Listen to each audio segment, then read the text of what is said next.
La radio est un art aveugle. Yeah, it's quite cool. Et ensuite, Au début, c'était des déformations, c'était des coupures. il y avait un crocodile qui dormait dans l'herbe. Et ensuite, les bébés sages, ils s'étaient perdus. Énormément, très méchants.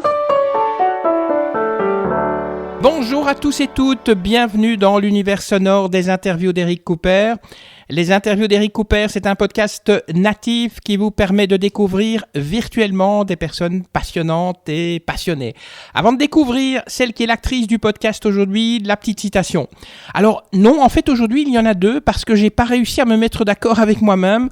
Il y avait deux citations de deux auteurs québécois. Enfin, l'un est écrivain, l'autre est prêtre. Alors je me suis dit pour une fois, eh bien, nous allons avoir deux citations. La première, elle nous vient de Louis Gauthier, qui est écrivain québécois. Au lieu d'imaginer que nous avons des droits, alors que nous n'en avons aucun, nous saurions que nous avons seulement le devoir d'être heureux et de montrer que nous le sommes, d'être polis et de partir à temps. Et le second, donc, d'un prêtre québécois, le moment présent est la piste désignée à tout nouveau départ. Et bien sûr, je vous rassure, ce prêtre québécois a un nom, il s'appelle Louis-Marie Parent. Alors, qui est l'actrice du podcast aujourd'hui ? Qui est l'actrice du podcast aujourd'hui ? Eh bien, c'est presque une aventurière. Elle a travaillé en radio, elle a travaillé en TV, elle a fait des fouilles archéologiques, elle a enseigné le latin à Rome. Elle vient de sortir son deuxième roman, Living Belgovia, qui fait suite à Forget Belgovia, tous deux publiés chez Edilivre. Alors, il s'agit en fait d'une critique sociale sur le thème de l'exclusion en général, personnalisée ici par une personne atteinte d'une pathologie rare en recherche identitaire dans le cadre d'une société gangrénée par les abus de pouvoir et la corruption généralisée. Bonjour Alexandra, alors merci d'avoir accepté de vous faire interviewer. On ne dira pas où on est, comme ça on ne saura pas vous découvrir, parce qu'en fait Alexandra Montenegro c'est un pseudo. Pourquoi avoir choisi un pseudo, Alexandra ? Alors ce bouquin a été réalisé pour remettre en scène le premier bouquin où je dénonçais pas mal de dérives médicales, et c'est sur conseil d'un médecin que j'ai changé et mon nom et que j'ai fait de notre pays un pays imaginaire. Living Belgovia fait suite à Forget Belgovia. Donc on dit toujours jamais 203. Est-ce qu'il pourrait y avoir une trilogie ? Est-ce qu'on pourrait un jour avoir un troisième roman ? En fait, c'est quelque part déjà en cours, et comme moi je prends énormément de temps et de recul, puisque je réalise des critiques sociales, il me faut un certain recul, il y aura un troisième évidemment tome qui sera certainement intitulé Out of Belgovia. Qu'est-ce qui a déclenché l'envie d'écrire Forget Belgovia ? Toujours l'injustice sociale, la corruption, donner de la voix. Ce que je veux faire, c'est donner de la voix à ceux qui n'en ont pas. Voilà, je ne sais pas. Ça a déclenché des chocs personnels aussi, ont déclenché l'écriture. Voilà, les circonstances, la multiplication autour de moi de phénomènes, de société, d'injustice, les inondations, l'épidémie, tout ça nécessitait une réflexion, voilà, une critique, un retour sur soi. Que raconte Forget Belgovia ? Alors, comme il fait suite, Forget Belgovia ou Living ? Forget ? Le dernier, oui. Le dernier, c'est Living. En fait, il fait suite à Forget Belgovia. Forget Belgovia, le premier, c'était l'exclamation d'un médecin qui m'avait conseillé de quitter le territoire belgovien parce que les personnes atteintes de maladies rares ne pouvaient, selon lui, y être diagnostiquées et suivies comme il faut. Et donc ici, la personne, dans Living Belgovia, elle prend cette décision après avoir finalement reçu un diagnostic et avoir reçu un traitement, mais qu'elle ne peut pas poursuivre pour diverses raisons.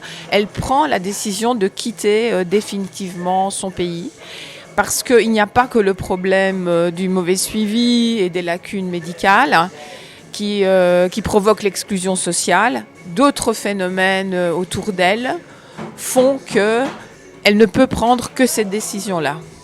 Et notamment la corruption qui sévit dans la petite province qu'elle habite. Vous avez vécu une vie assez riche. Par exemple, j'ai appris que vous avez fait des fouilles en Palestine. Alors, est-ce que vous pourriez un peu nous parler de ces fouilles et puis de tout ce que vous avez fait ? Vous avez travaillé à TF1, entre autres, aussi. Oui, en réalité, j'ai fait des études d'archéologie du Proche-Orient à Rome. Et pendant mes études, comme c'était des études déjà de spécialisation, je devais faire des fouilles en Syrie. Parce que j'avais un professeur qui avait découvert un site, Ebla en l'occurrence, en Syrie. Mais il n'y avait pas de place. Et puis l'équipe s'est fait éjecter par le papa de Bachar el-Assad parce qu'elle avait trouvé des connexions avec Israël. Donc c'était très mauvais. C'était des grands spécialistes des cultures moyen-orientales. Et puis, grâce à des amis que j'avais rencontrés déjà en Palestine, j'ai reçu une revue biblique dans laquelle on recrutait des personnes volontaires étudiant l'archéologie pour faire des fouilles avec le CNRS français en Israël ou en Palestine, comme on veut. Et donc, je me suis retrouvée avec une équipe française à fouiller à Tel Yarmout, qui est un peu l'Emmaüs biblique, entre Tel Aviv et Jérusalem. Et j'ai vécu des aventures incroyables, mais je ne m'en doutais absolument pas. J'ai quitté les fouilles pour loger chez les Sœurs de Sion, parce que j'étais un peu à court de ressources. Et là, comme j'étais dans le quartier arabe, il se passait des tas de choses, des gaz lacrymogènes. On m'a jeté des pierres en pensant que j'étais une touriste américaine ou israélienne. J'ai voyagé dans des bus criblés de balles. Puis quand j'arrive à Bethléem, il y a une confrontation entre Israéliens et Palestiniens. Nous, les touristes, on se casse dans les églises, les voitures brûlent. Je ne peux pas du tout circuler comme je voulais. Et je me suis souvenu de ce que m'a dit l'archéologue. Mais je dois prévenir le gouvernement parce que vous vous rendez absolument pas compte, c'est un pays en guerre. Et là, ça fait tilt. Et effectivement, c'était vraiment une aventure de guerre que j'avais évitée à Rome parce que j'étais traductrice pour l'envoyé spécial qui parlait pas italien.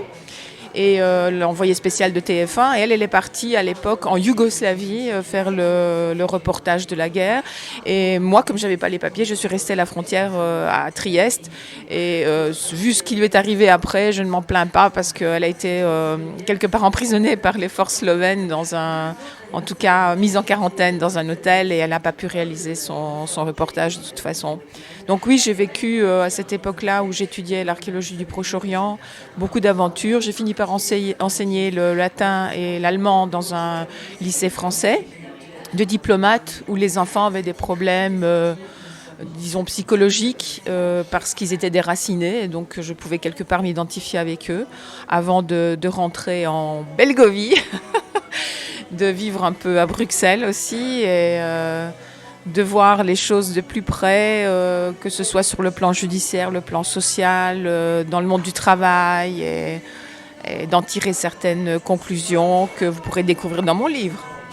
Alors, j'ai une question à vous poser. Belgovia, est-ce que c'est comme la Sildavie? Ce sont des endroits imaginaires ou bien ils existent vraiment? Je parle de Belgovie. Alors, quelque part, Belgovia, je ne sais pas pourquoi, je l'ai inventé. Mon pseudo, lui, il coule de source parce que mes grands-parents sont originaires du Monténégro. Mais Belgovie, c'était un peu comme, ça me faisait penser à la Yougoslavie, ça me faisait penser un peu à ce qui est arrivé au téléjournal en direct. Moi, je l'ai pris au sérieux quand ils ont annoncé la fin de la Belgique. Et quelque part, moi, c'était dramatique pour moi parce que je me disais, voilà, ça se reproduit, quelle horreur, un peu comme actuellement la guerre en Ukraine. Et je me suis dit, c'est l'idéal, c'est pour montrer quelque chose qui se désagrège, qui ne va pas. Et comme le personnage central fait des voyages dans les villes flamandes, on pourrait dire que c'est peut-être pas la Belgique, la Belgovie, mais que peut-être c'est la Wallonie. Votre roman est une critique assez acerbe de la Wallonie? On pourrait dire ça. On pourrait dire ça malheureusement. Voilà. Dans Leaving Belgovia, vous parlez beaucoup de vous, hein, vous parlez entre autres de Michel. Ça veut dire que vous avez mis des éléments de votre vie, je ne vais pas dire intime, mais très personnelle? Alors j'ai mis mon expérience juridique et sociale au service du livre. Là où le livre n'est pas vraiment un témoignage, c'est que pour exprimer certaines idées ou pour conclure certaines histoires, j'ai inventé. Et c'est inspiré, évidemment. Moi je pense que tout livre est inspiré, sauf une fantaisie de science-fiction, etc., d'expérience personnelle. Mais certaines histoires sont enjolivées ou symboliques. Et effectivement, j'ai accompagné par exemple une personne qui était internée. Oui, j'ai rendu des visites en prison, mais j'ai travaillé aussi en prison comme traducteur juré. Que représente la ville de Rome pour vous ? Rome, à un moment donné de ma vie, elle représentait tout.